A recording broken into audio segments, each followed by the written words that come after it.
"Shut up. You're a disgusting country bum," the mother-in-law declared in front of Katya's relatives at her birthday party. Then the daughter-in-law took out an envelope and calmly handed it to her mother-in-law. "And before we continue, please tell me what country you're from and how old you are." Enjoy listening. Quote, Katya had been living in the city for 3 years now and still caught herself noticing that the morning noise of the avenue didn't seem like home. In the village where she spent her childhood and youth, the morning sounded different. First, a cuckoo would call somewhere beyond the forest, then a tractor would start humming in the neighboring field, and closer to midday the yard would fill with laughter and the barking of dogs. Here outside the window, tires rustled on the wet asphalt. Buses made noise at the bus stop. People hurriedly crossed the road, glancing at the traffic lights and their watches. Katya worked as a paramedic in a clinic, seeing patients, going out on calls, helping in the procedure room. The team was not angry, but energetic, sometimes even noisy. By evening, my head was exploding with requests, sighs, questions. "Can I skip the line? Can I get 2 directions at once?" Katya answered calmly, without irritation, and people who felt this calm strength, a little they calmed down. There were no mistakes in the paperwork. She took blood without bruising, measured blood pressure without rushing, and explained the pills so they would remember. The doctor she was assigned to sometimes said, "I wish everyone were like this, without yelling, without nerves." Andrei, Katya's husband, worked as an engineer. He had an even character, was gentle with people, but he listened to his mother's words more than to his own thoughts. Her mother's name was Tamara Nikolaevna. In her youth, she was a dispatcher for a motor depot. She loved order and short words. With age, she left her job, but did not abandon her habits. If a word is not hers, then the word is wrong. They lived in Andrei's apartment, a 2-room apartment on the 8th floor. Tamara Nikolaevna was not registered, but she showed up often. Sometimes she helped. She would bring soup, bring a sack of potatoes from the garden. Sometimes she would interfere. "Your sheets are not tucked in correctly. There is dust under the cabinet. The window needs to be washed more often. You are buying the wrong tea." Katya smiled and said thank you, picked up a rag, and then, when the door closed behind her mother-in-law, sat down on a stool and said nothing. She wasn't offended, didn't cry, but rather gathered her breath to live again. That year, her birthday fell on a Saturday. Katya didn't want to make a fuss, suggesting to Andrei that they sit together, go to the park, or stop by the small dining room with home-cooked meals. Andrei was embarrassed and scratched his chin. Mom had already invited everyone, saying, "It's your anniversary, we need to be civil." "Mine isn't an anniversary. 35 is a normal age." "Don't be angry, I'll help set the table." He smiled apologetically. Katya wasn't angry, went to the store, bought chicken and potatoes, and decided to get ready-made salads so she wouldn't have to stand over the stove. She baked an apple pie, the one from childhood, with a hint of cinnamon. She put out a vase of lilac sprigs. As soon as the weather warmed up, the scent of lilac filled the courtyard. The kitchen felt like a small house, smelling of dough, apples, bread, and the hope of a quiet evening. Saturday had begun early. Katya washed the floor, put the chicken on to boil, arranged the salads in bowls, sliced the bread, and took out the pie. The room smelled clean, and the hallway smelled of lilac. Andrei helped as best he could. He wiped the glasses, went for water, and bought a cake just in case. He looked at his wife cautiously, as if afraid of waking a storm with one too many movements. Quote, "Are you nervous?" he asked in the kitchen. "No," Katya answered and smiled. "Everything is according to plan." "What plan?" He hesitated. "I think," she said. By 3 o'clock the guests began to arrive. My mother-in-law arrived first, like the hostess of the ball, in a light suit, with earrings, and perfume that left a lingering scent in the hallway. Then came Aunt Galia, Cousin Pasha and his wife, distant relatives who had an opinion on everything. The neighbors on the landing dropped in for a minute to congratulate and hand over a box of chocolates. At first it was noisy, but peaceful. They poured tea, poured compote, wished health and happiness, raised glasses and added more so that everything would come true. Katya smiled, said thank you, passed the dish. The light fell softly, everything seemed to fall into place correctly. until the moment when Tamara Nikolaevna caught a pause and decided that the time was most appropriate. She raised her glass and narrowed her eyes. Our dear Katerina, happy birthday. Be more modest and smarter.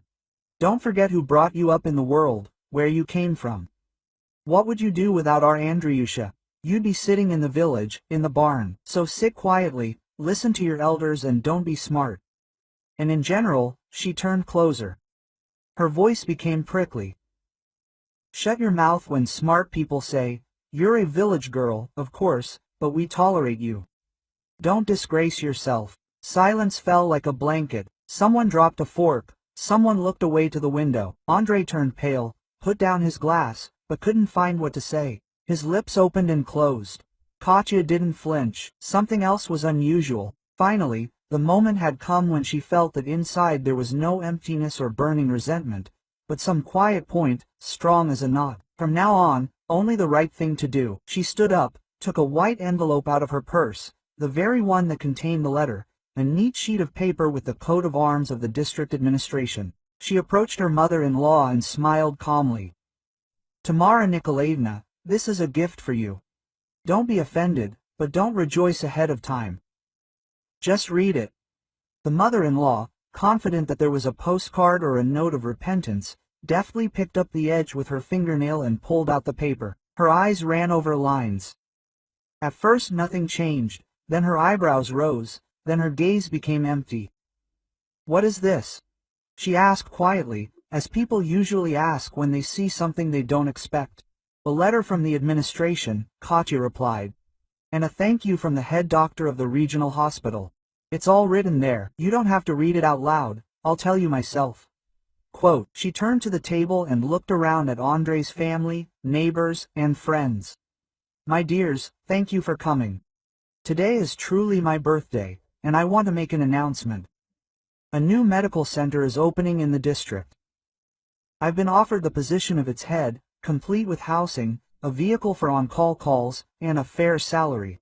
I agreed. Quote, she paused to keep the conversation short. She glanced at Tamara Nikolaevna, who looked at her as if she were a stranger. She turned to Andrei. And now something simpler. From today on, there will be no more insults in our house. Not about the village, not about the homeless woman, not about, shut up. And if anyone doesn't like it, they can close the door behind them. Calmly, without a scene. Quote, the guests at the table stirred. Aunt Galia whispered in her husband's ear. Well, the young one gives it to you. Pasha muttered. Right. Pasha's wife nodded. The neighbor peeked out from behind her husband and smiled. Andrei sat as if he had been sat down, and no one had said, get up. Tamara Nikolaevna folded the paper, put it on the table, and pressed it with her fingertips. So what next? She asked dryly. Go on living, Katya answered.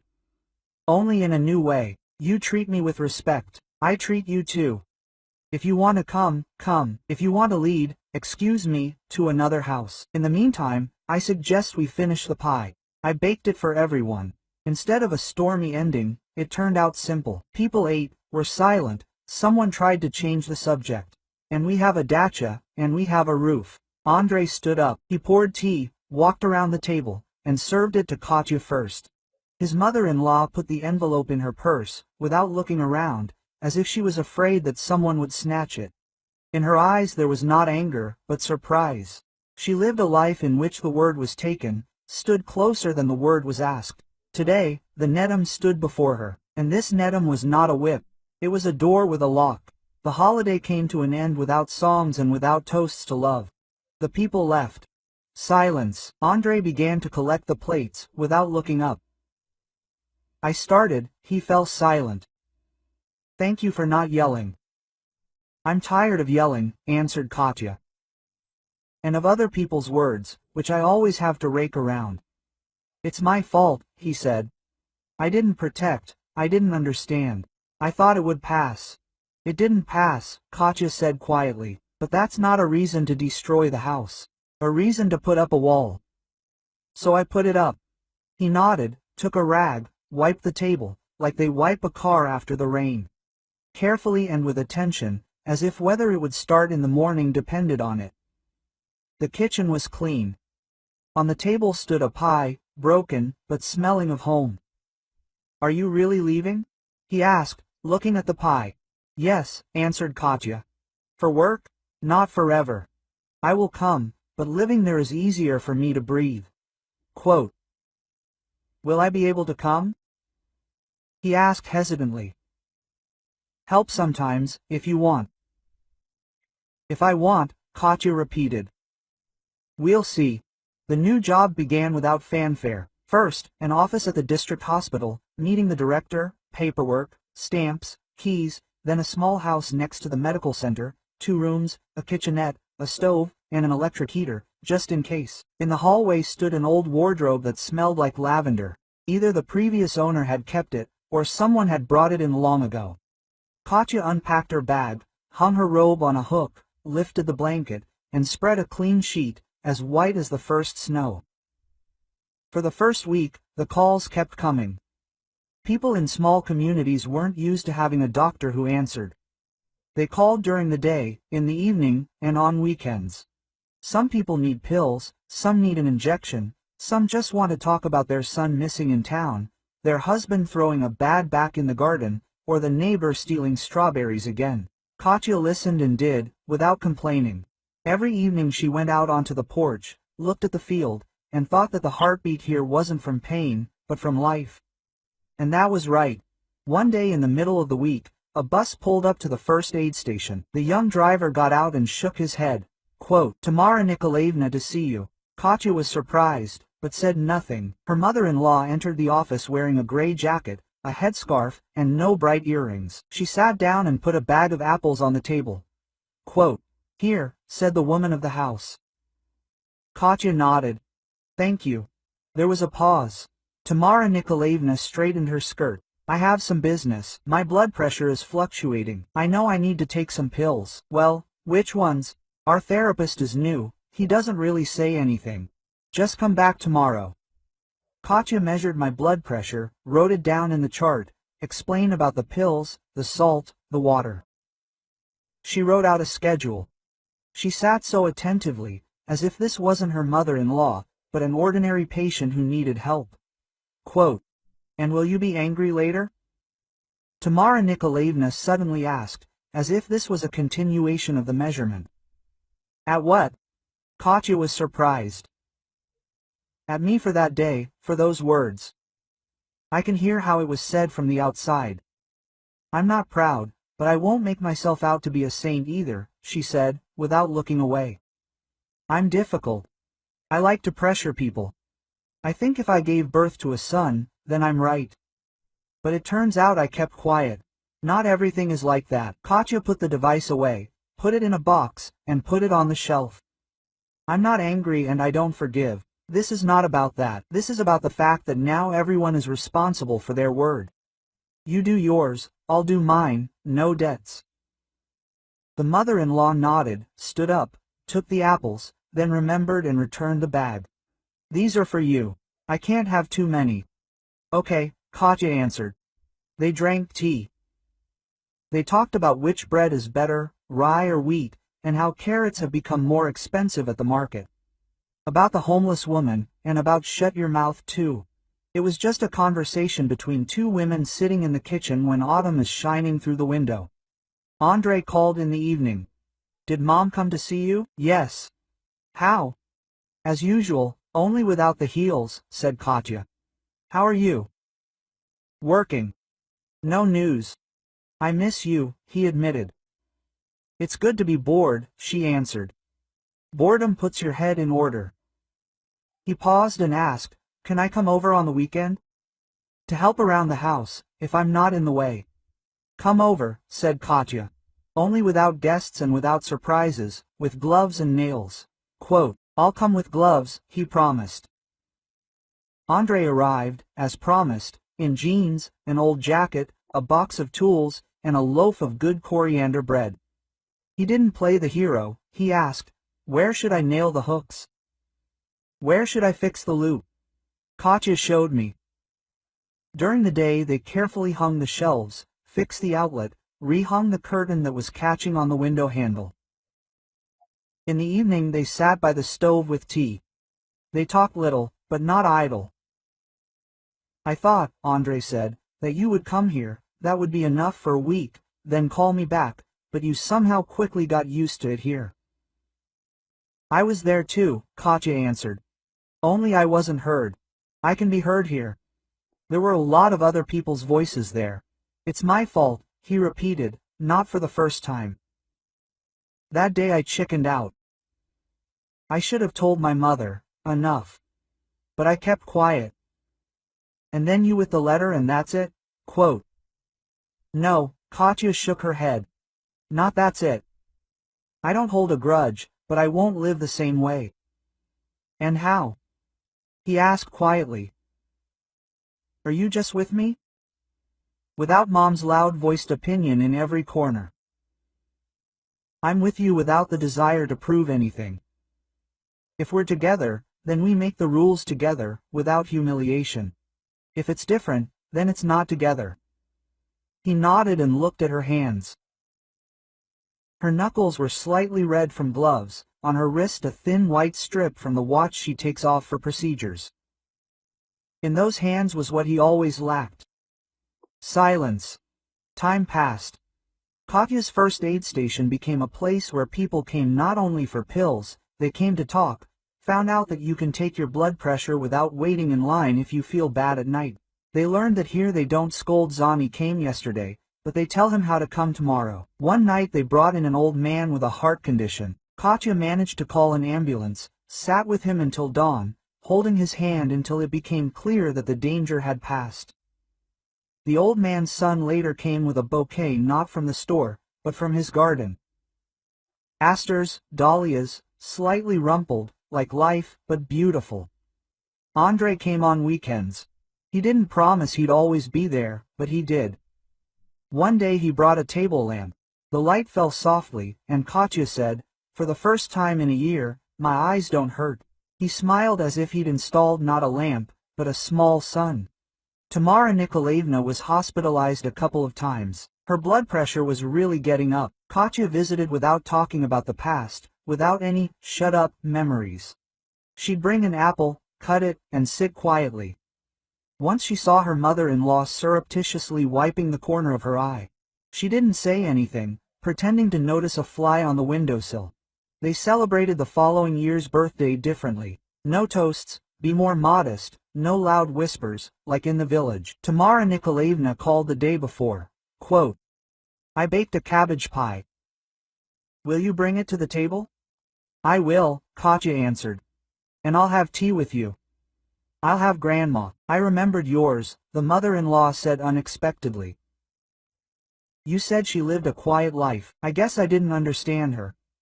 A quiet person is not someone who is silent, but someone who knows when to speak." "Exactly," said Katya. "Come tomorrow at 5. She hung up and thought that sometimes life teaches not through shouting or punishment, but through a letter in a white envelope, through one phrase at the right moment and through a cup of tea where the sugar dissolves without noise. In the evening, Andre wrote a message. "I can bring Mom and a pie, and another lamp for the hallway."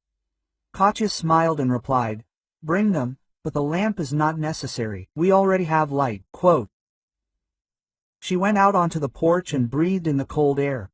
In the distance, she could hear a dog barking at the moon, a train passing along the rails. In the silence, her heart was steady, without interruption. That was the main thing. The main thing was that in the house where other people's voices had once ruled, her own now resounded, quiet and confident. And it was heard. The kettle began to ring in the kitchen. Katya returned, poured loose leaf tea into the teapot, poured boiling water over it, waited for the leaves to rise and fall, and set 2 cups on the table. There was a knock on the door. She opened it and saw 2 people standing on the threshold, people with whom she could now converse in a new way. Her mother-in-law with a hot pie wrapped in a towel and Andre with a bag with greenery sticking out. Quote, "Come in," said Katya. "Be careful of the threshold." Tamara Nikolaevna stepped in and carefully placed the pie on the table. "With cabbage," Quote, just right, she added just the right amount of salt. Thank you, replied Katya. Andrei took off his jacket and hung it neatly next to her coat, and this simple gesture somehow became clearer than any words about the future. He approached the table, picked up a knife, and quietly asked, cut? Cut, she nodded. And they cut the pie, poured tea, talked about cucumbers and the weather, about the lamp in the hallway and how to properly dry apples. No great announcements were made. Great announcements had already been made. Now all that was needed was a quiet, unostentatious life, the very life for which it was worth one day taking a white envelope from your purse and calmly handing it to the person who had long been accustomed to speaking louder than anyone else, than anyone else, than anyone